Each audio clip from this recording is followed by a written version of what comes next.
բոլորովին նոր մի աշխարհ է բացում Փանոս Ջերանյանը։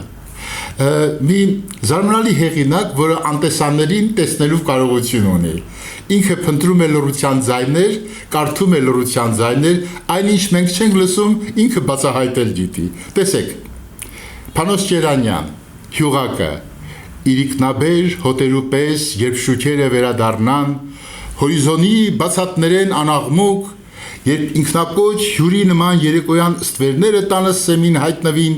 երանի կսեմ, բարձունքներուն մայրամտող հյուղակին, գիշերն հազիվ բոլորած, անոր համար արեգակը իրան սահման հերուներեն պիտի պոտա ընծայելու ամենաթանկը կյանքին։ Նրբին բանաստեղծության սքանչելի օրինակներ է վերում Փանոս Ջերանյանը, դուք տեսաք, երբ իմ հյուղակի մեջ իրիկունը շուքերը վերադառնում են ու հայտնվում են ստվերները տանը սեմին, երանի կսեմ, այսինքն ցանկանամ, կերազեմ բարձունքներուն մայրամտող հյուղակին, բարձունքներին գտնվող հյուղակին, որտեղ արեգակը իր անսահման հերուներեն պիտի փութա ընծայելու ամենաթանկը կյանքին, մեր իղձն է, մեր բաղձանքը, եւ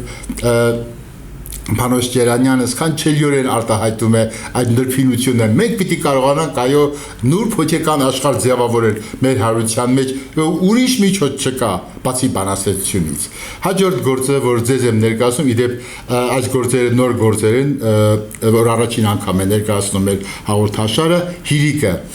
Լճի ափին խորասուզված քնքուշ ծաղիկ, կապույտ հիրիկ, զով կսպասես այսուր ժամին։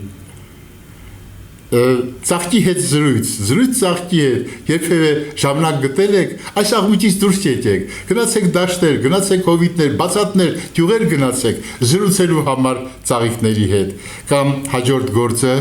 ընդմիջված լռություն Սեբաստիայեն պանդխտության տանող ճամփուն շիրի մկա, երկու տողեր, քար լռություն ընդմիջելով լուր կաղերսեն, ով անցորդներ, Եվ կմեկնիկ օտարության դաժան հեռուն, երբեմնի ձեր տունը շնշող դուք չմոռնաք։ Երբեմնի ձեր տունը շնշող դուք չմոռնաք, արդիական այսօր հայ մարդու հետ խոսող բանաստեղծություն։ Իդեպ պիտի ասեմ, որ Փանոս Ջերանյանն նաև այս ոճով ընտրում է հեղինակներ թարգմանության համար եւ մի քանի արտահայտություններ ձեզ պիտի ներկայացնեմ։ Հեռացող գառնան ետևեն թրջունները կկանչեն, ձուկերուն արցունքները, աչքերը արցունք հոտեն, կամ ծղրիկներն ալ կմահանան, իրենց ճիչը սակայն ոչինչ կսե այդ մասին։ Այս ելի բարեկամներ, ինչ կանչելի աշխարհ է բացում, ինչ ոճ է բերում հեղինակը, այս ոճով մենք իրեն կարող ենք տարբերել։